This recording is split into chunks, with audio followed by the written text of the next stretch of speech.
How did you end up getting Melania Trump as a client? My agent introduced me to Melania 10 years ago, and we hit it off, and we did many projects, and she ended up being the first lady. He shaped the look of a future first lady and then vanished. Mordechai Alvow was once Melania Trump's trusted hairstylist, styling her for campaign events, national interviews, and high-stakes appearances. But after Donald Trump took office, Alvow stepped away quietly.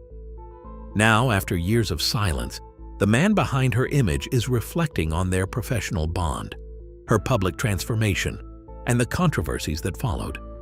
Why did he step back? And what did Melania reveal behind closed doors that never made the news? Let's uncover what the public never saw. From Jaffa to Fifth Avenue. Before his name was ever attached to a future First Lady, Mordechai Alvow's journey began in the coastal city of Jaffa, Israel. Born to Turkish parents, his path to becoming a prominent figure in American beauty circles was anything but conventional. He didn't grow up with a hairdryer in his hand or a runway in his backyard.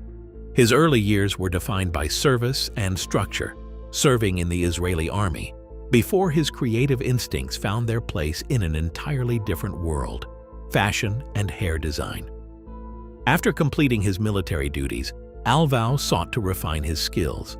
He left Israel and trained at the prestigious Vidal Sassoon Academy in London, a proving ground for some of the industry's top stylists.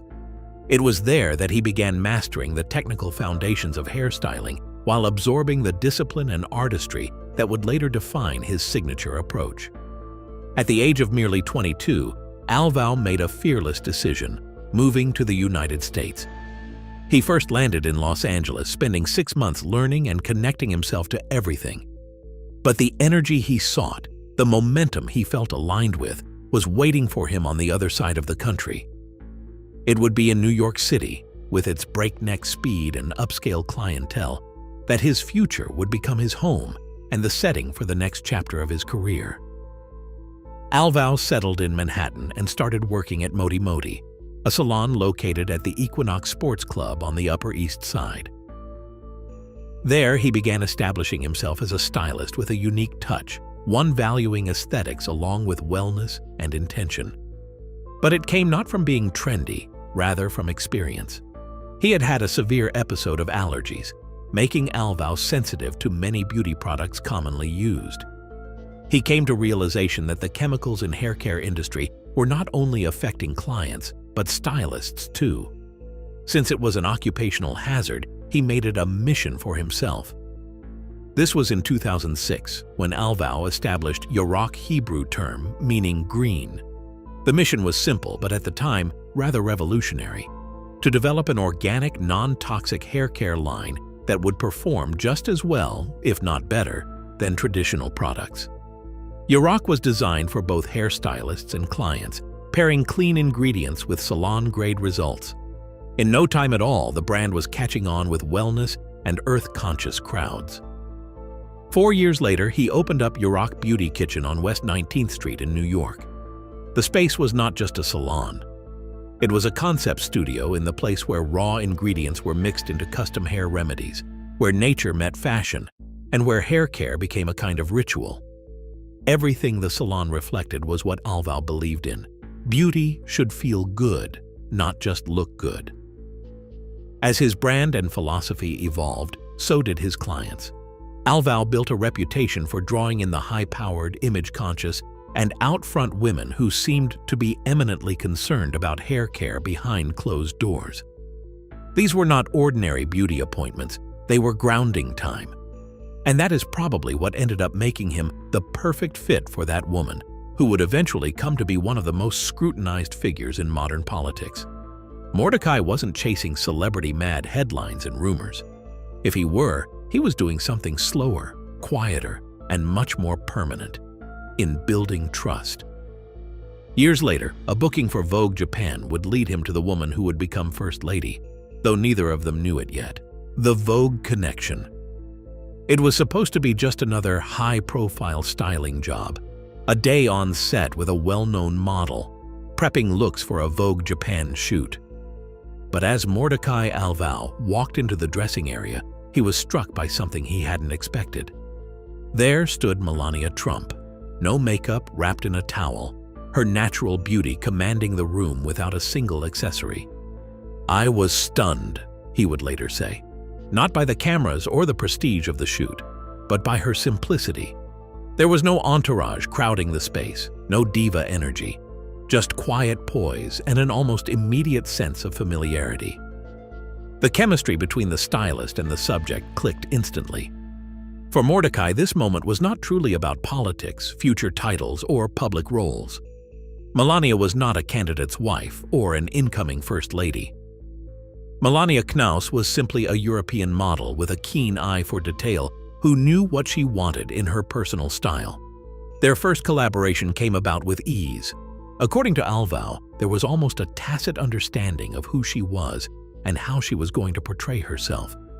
The entire process was more than just business. It was quite instinctive.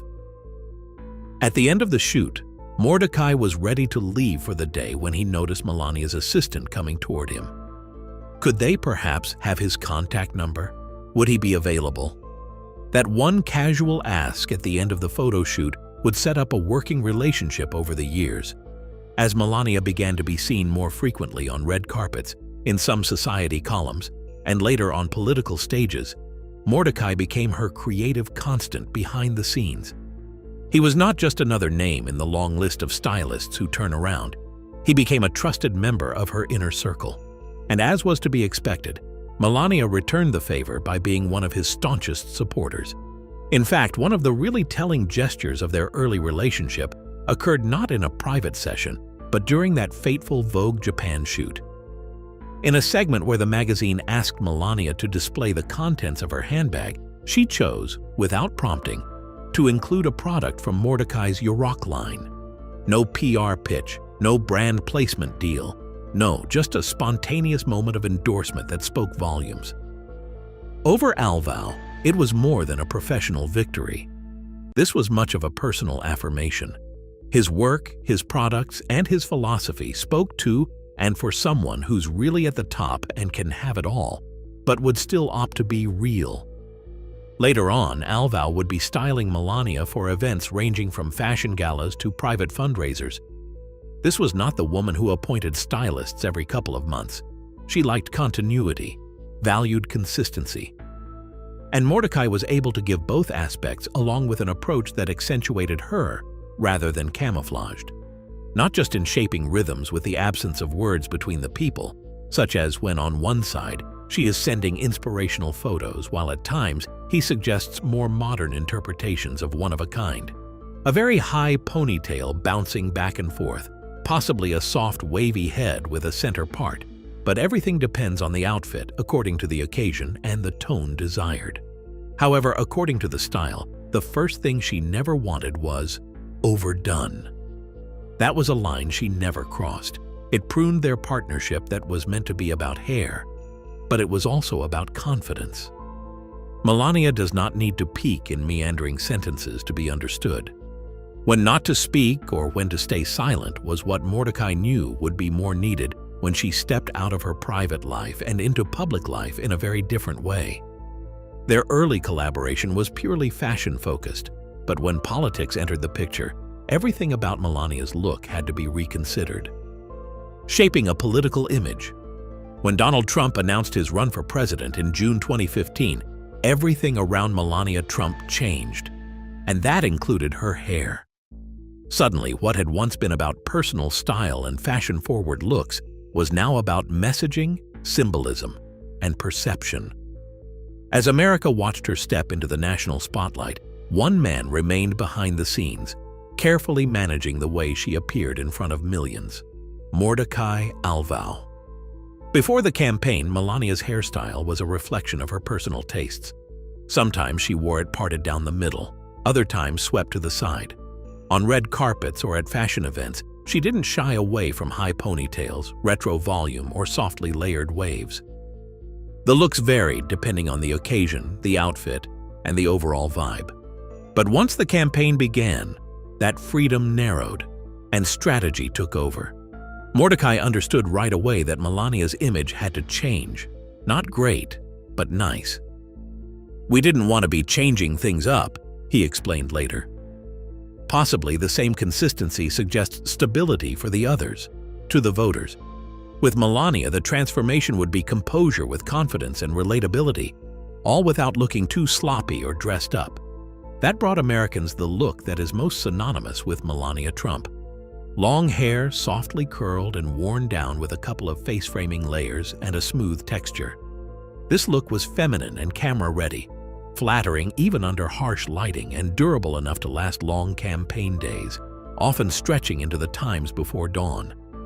Mordechai often molded her hair just hours before she boarded a plane or made a public spell, so every style had to be resilient, according to him. Everything had intention.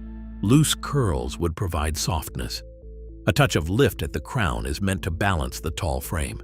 Openings around the cheekbones added dimension without taking away from her expressiveness. Not a single detail on her was left to chance. All was meant to last, physically and symbolically. But it was more than just about looks. Alvow and Melania thought about every element in the making of her look. The weather at the event site, whether it was outdoors or indoors, the formality of the occasion, and what she planned to wear. One striking example: Melania's polished yet approachable look for the Republican National Convention in Cleveland for her first major campaign speech. Very much a reflection of a woman walking into an unfamiliar political domain and not trying to steal focus. Notably, Melania was very much a part of how he was styling her, Mordechai mentioned. He recalled her asking for reference images from time to time that would exhibit the hairstyle she wanted, some from much-valued vintage fashion photography, others more current, and then he would reinterpret what she showed based on the needs of the day. Similarly, Alvow also showed off his inspiration boards filled with ideas from 1960s fashion, European cinema, and classic editorial looks. The decision-making process was almost always collaborative, but would never deviate from its mantra: elegance without excess. What's worth mentioning about this part of their professional running is that even as the stakes rose, they kept it down to earth. Their inputs are practical and calm, with the eyes of the world fixed upon them. No panic, no over-planning, just quiet precision. Alvow recalls that styling Melania, even under the pressure of a national campaign, always felt familiar and easy. But what most do not realize is that an image of the First Lady, and especially in the light of an ascendant political career, is much more than a beauty. It is a statement. And through each curl and with every choice made with care, Mordechai helped Melania speak volumes without saying a word. But while the hairstyle remained polished, the conversations behind the scenes were deeply personal and revealed a surprising side of Melania. Rumors, retracted headlines, and media fallout. In July 2025, Melania Trump's name surged back into the headlines, not for a public appearance or a policy speech, but for a scandalous claim that quickly unraveled. The Daily Beast published a story based on a podcast interview with controversial author Michael Wolff, who alleged that Melania had met Donald Trump through a modeling agent connected to Jeffrey Epstein. The insinuation wasn't subtle. It suggested that Melania was somehow tied to Epstein's dark and well-documented network. For a moment, the headline spread like wildfire. It didn't matter that the article was based entirely on a conversation, not fact, not documentation. It didn't matter that the author had a long track record of controversial, often unreliable reporting. And it certainly didn't matter that the former First Lady had already gone on the record about how she met her husband. The speculation was enough. Suddenly, Melania's past was being rewritten. Again. But this time, her legal team responded quickly and forcefully. The Daily Beast received a formal letter from the attorneys of Melania Trump, wherein they questioned both the headline and framing of the article. The outlet, under pressure, retracted the article and posted the editor's note. After reviewing the matter, the Beast has taken down the article and apologizes for any confusion or misunderstanding. The damage that had occurred was either not legally recognized or culturally recognized. Online speculation was already out of control. The threads in social media were filled with conspiracy theories and resurfaced photos. And though Mordechai Alvow was not directly involved in the story, his name became vulnerable simply by proximity. Melania's stylist, during her rise to the national stage, teamed up with Alvow once in shaping her visual identity. Now, many years later, the media storm was threatening to pull anyone into the whirlpool connected to her name. But Alvow didn't take the bait. He remained true to his character, sitting in silence and refusing to talk publicly about the allegations or the coverage. He didn't need to. Facts were already obvious. Melania herself had addressed how she met Donald Trump, and it had nothing to do with modeling agents or Epstein. In her 2024 memoir, she wrote that their first meeting occurred in September 1998 during a New York Fashion Week party at the Kit Kat Club. She recalled turning around to find a man, Donald Trump, introducing himself with the now famous line, "Hi, I'm Donald Trump." From there, they struck up a conversation that led to a relationship, engagement, and eventual marriage. There was no mention of Epstein, no shady intermediaries, no scandalous introductions, just two public figures meeting in a high-profile setting. But facts don't always move faster than rumors. Even though the Daily Beast formally retracted the article, the mere suggestion left a residue. And for people like Mordechai, who had built careers on discretion and professionalism, it was a harsh reminder of how quickly reputations can be threatened. Not by actions, but by association. What stands out is that Alvow, even under this spotlight, never once turned defensive. He didn't release statements. He didn't grant interviews to clear his name, because his name was never in the article. But his work, his proximity to Melania, and his silence all became symbols of loyalty, of restraint, and perhaps of wisdom. And while the Epstein speculation was swiftly dismissed, another controversy surrounding Melania was heating up again, one that had nothing to do with parties or people, but with paperwork. Long before she was a first lady, she was a model applying for one of America's most elite immigration pathways. But media scrutiny didn't stop there. Melania's immigration story resurfaced, and many questioned how she secured one of the most exclusive visas in America, the Einstein visa controversy. For years, Melania Trump's quiet demeanor and polished image were the subjects of fashion columns and First Lady commentary. But in political circles, one topic kept resurfacing. Not about what she said, but how she got here. At the center of it all, the EB-1 visa. Known informally as the Einstein visa, this exclusive immigration pathway is typically reserved for individuals with extraordinary ability.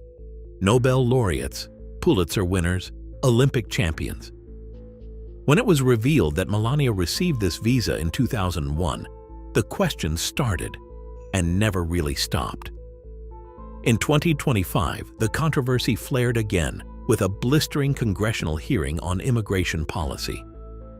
Democratic Representative Jasmine Crockett personally attacked the Trump administration's hypocrisy in that while Donald Trump sought to restrict immigration and do away with chain migration, he left his wife free to use the very system that he was attacking. The First Lady, a model. And when I say model, I don't mean Tyra Banks or Naomi Campbell, received an EB-1 visa, Crockett quipped, almost incredulously. Not all of this can be seen as simply political speech. The real question was quite simple. Did Melania Trump really qualify for a visa meant for top-notch people in the sciences, business, or the arts? A model in New York at the time the visa was filed, Melania was by no means a household name in 2000. She didn't have the distinguished international campaigns or awards to her name. Critics pointedly claimed, then as they do still, that many models with similar careers would not have even gotten in the door. Others defended her. Quite a few of these defenders happened to be immigration lawyers experienced in the murky world of how the system worked behind the scenes. Discussing the merits of EB-1 just for world-class achievers, Susan McFadden, U.S. visa specialist, told the BBC, "I have people who you would not recognize at an EB-1. It all depends on how you build the case." She told the BBC that the USCIS needs to define at least 3 out of 10 conditions listed, which may include media attention, professional accolades, or valuable contributions in their domains. for applicants. Melania's defenders counter at international magazines with mega-stuck clients and continued work in the high-pressure and highly competitive field of fashion modeling in New York. Some argue that her very marriage with Donald Trump, a businessman at the global level, has entirely raised her footprint as an eligible system in itself to meet the bar for extraordinary ability. Still, the criticism never fully went away. The moniker Einstein Visa gave birth to the perception that the winners had to be among the best minds in the world. Melania, a model with no known awards or academic achievements, clashed with this mental sketch. The approval seemed like an escape route to some, or, greater yet, preferences. But by Mordechai Alvow's testimony, Melania was not about to take any shortcuts. Even long before her marriage to Donald Trump introduced her to the national stage, she was creating her own opportunities and supporting others along the way. In fact, she was promoting Alvow's organic hair care line, Yarok, as far back as the Vogue Japan shoot. She didn't have to. She wanted to. That kind of support, Mordechai said, says a lot about Melania: loyalty, gratitude, and quiet influence. He never publicly divulged her visa status, nor was there any need for him to do so. But he certainly understood the nuances of the American dream, having carved his own path as an immigrant. With a dream in his pocket, he flew into America, built his very own business, and in the process created a lot of opportunities for himself. If Melania had done the same, so what if with a totally different skill set? Who was he to question? As immigration headlines swirled and skeptics piled on, Alvow remained silent, even as Melania herself faded from the spotlight. But now, years later, he's finally speaking up, what Mordechai Alvow really thinks. For years, Mordechai Alvow remained silent, while Melania Trump ascended from model to first lady and controversies erupted around her name. From viral theories to immigration debates, the man who once styled her for campaign speeches, TV interviews, and magazine shoots said nothing. No interviews, no memoirs, no headlines. He watched from the sidelines as political commentators, fashion critics, and even former White House insiders all offered their take on who Melania was. But now, Alvow is finally offering his perspective, and it's not what most people expect. "I never saw her as political," he said. "I saw her as calm, intentional, grounded." In his eyes, Melania was not the icy figure so often caricatured in the media, nor was she the passive participant that some assumed. She was composed, deliberate, private by choice, not by control. It is in reflection of Alvow not only on who she was, but on how she moved through a storm of scrutiny with restraint. Over the years of their relationship, from the Vogue Japan shoot early on to styling along the campaign trail, there was never any indication from Melania that she wanted to bask in the limelight in the traditional sense. As he put it, she was apt in words, elegant, and not willing to bend her self-perception to comply with what society expects. He remembers her as someone who was neither trend-chasing nor making bold statements. Balance was paramount. Hairstyles that were classic yet current. Beauty that looked effortless but was perfectly crafted. She didn't want to be overdone, Alvow said. She wanted to look like herself, elevated but real. Not surprisingly, the most obvious evidence of their mutual understanding was the fact that she supported Alvow's work not just through employment, but also promotion. Long before the public was interested in what kinds of hair products Melania Trump used, she was featuring his Yarok line in big photo shoots. When given a chance to show her favorite beauty items in her bag, she chose his product. To Alvow, that was really a rare understanding, because it's not about being nice. He does not gossip about anyone, however. He does not make any assertions nor imply or insinuate drama in a professional relationship. And the honesty in this world of hungry for scandal media is refreshing in simplicity. She was loyal, warm, and sincere in working with her. And he does not express bitterness when asked why he absented himself just as she stepped into the White House. He doesn't suggest he has been shoved aside or forgotten. The reality is far more practical. The role has changed, the environment has changed, and perhaps so have the demands. But the respect remained. He doesn't pretend to know all of her, but he knows who she was when the cameras weren't rolling. And in his view, that version of Melania, elegant, composed, and unshakably private, is still the truest one. Thanks for watching this deep dive into the untold story behind Melania Trump's image and the man who helped shape it. If you found this story compelling, give us a like, drop a comment with your thoughts, and subscribe for more stories that reveal what the headlines leave out. And don't go anywhere. Click the video on your screen now for another inside look at the people and moments that shaped modern history.